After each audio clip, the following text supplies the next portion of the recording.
Hi guys, welcome to my channel. My name is Mitch. I'm the creative director and choreographer for Strictly Bridal Dance Services located here at the My Bridal Centre here in Brisbane.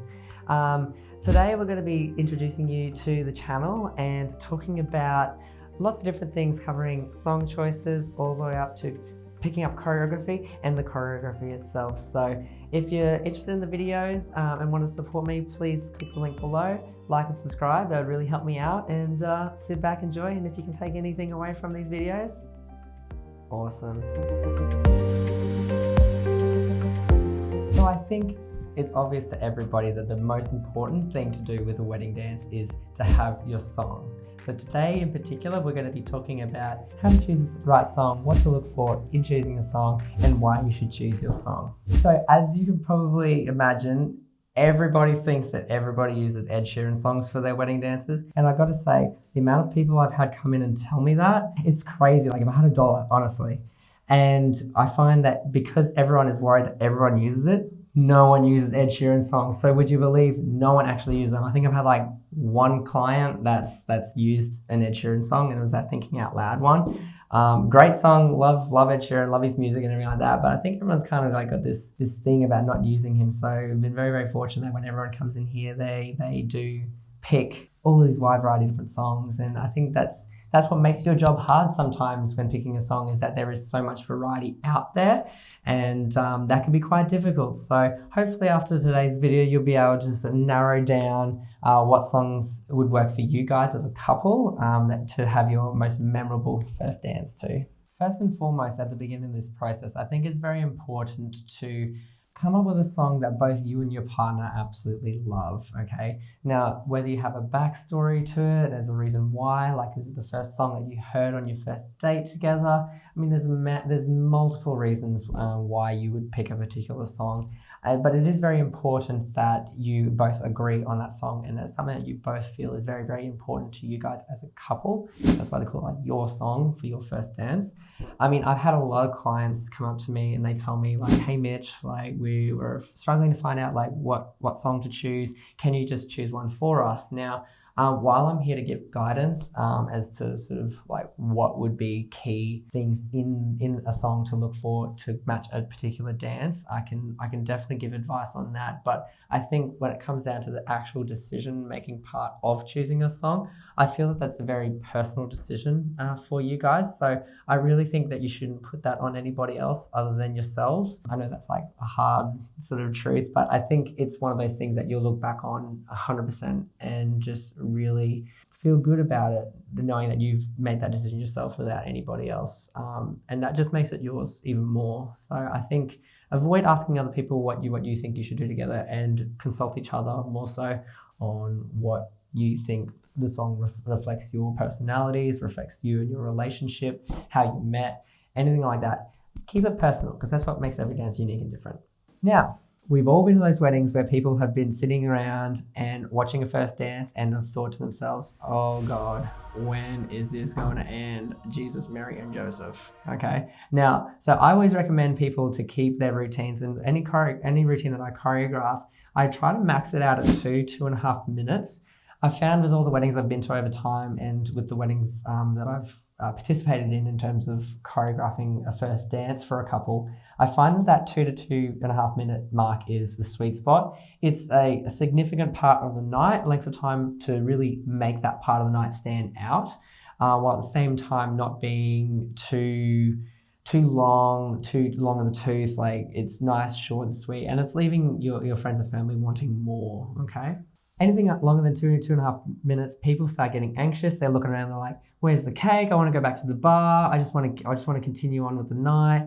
And it just does become really long. So looking at different people's reactions at different weddings, I find, like I said, I've been saying it again, 2.5 minutes max is the key spot, okay? You want to keep it short and sweet, but you want it to stand out. You know, you put a lot of effort into your first dance. You want to make it a memorable part of the night, because it is such an important part of the day. Well, according to me anyways. Now, another type of question I get quite a lot is couples asking how they should cut the music or fade it out.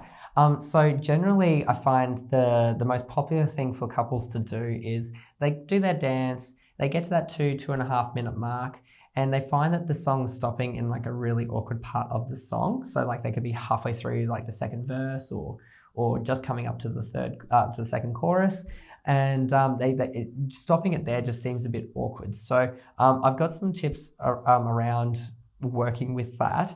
And my first and foremost tip, and probably the most popular of the decisions that I find my clients have made, is that when you finish your dance, have a significant part of your dance where you're doing a kiss or something like that. So then that way you can pre-organize with your wedding party that when they see that kiss, that they know for the rest of the wedding party to jump on and dance with you and your groom or bride until the end of that song. So you're not having to cut the song per se, you use the part that you want to do for your first dance, and then that way that flows really smoothly.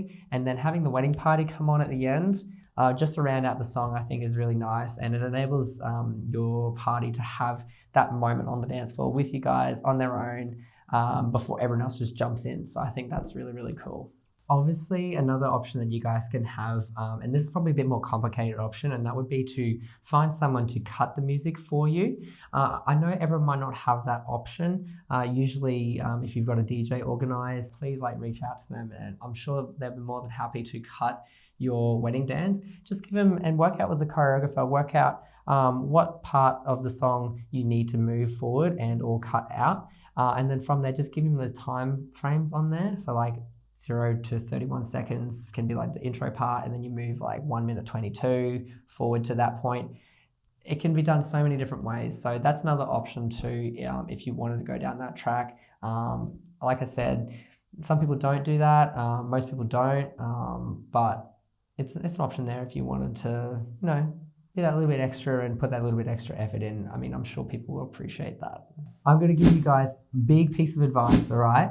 One thing I 100% do not recommend is to have live bands, okay? Now, you don't realize it, but there's too much room for human error with live bands. You'll find that they're not consistent with the rhythm or beat, even though that they're trained professionals. Sometimes you got to take into consideration human error, okay? People drop instruments, who knows? And it's such an important part of your night. You can't reset it. You can't be halfway through your dance and then go, oh, hang on, time out, need to go and restart that. It would really just buzzkill the whole entire moment, and you guys would just feel so unfulfilled if that were to happen. So I really, really recommend not using any live bands for your first dance. I mean, it's cool if you got a live band there for the rest of the night, just putting on, covers and stuff like that, tribute bands and whatnot. That's great. 100% go for it. But for your wedding dance specifically, 100% from a music perspective, do not use live bands. I mean, yes, I know I'm a bit of a hypocrite, and ballroom dancing at Blackpool at Worlds, they do use live bands for that whole entire competition, but something tells me you guys aren't going to have the Blackpool Orchestra at your wedding, and nothing wrong with that, but yeah, it's just a bit of advice that I've seen from weddings where it has gone wrong, and it's just like I said, it's too much of an important moment to have someone, like I said, human error, to muck up for you. Okay guys, so that's all my notes I have for you guys and tips and tricks on how to navigate your way through choosing your song and obviously applying your song to your wedding day. Work with your choreographer. They'll be able to tell you what songs have good rhythms and beats that you can apply certain dances to. They'll help you navigate your way through there. And yeah, just have a good time. Pick a song that really means a lot to you guys. Don't leave that to anybody else to decide, because honestly, it's just too personal of a moment that, if you were to have somebody else make that decision for you, you would look back on that and have a regret. So I hope you found this video really helpful from that front. We'll dive into more videos coming up, talking about what to wear, how to practice pickup choreography and everything else in between. So think of this as a one-stop shop for everything you need for your first dance. Until next time guys, I'll see you around. If you guys like the video, please make sure you subscribe and hit that notification bell so you can get a notification every time I upload. It's a very, very difficult process to learn a wedding dance if you don't have the right tools. So hopefully this series, as we go along, can give you more and more tools to make you feel confident and execute the wedding dance of your dreams.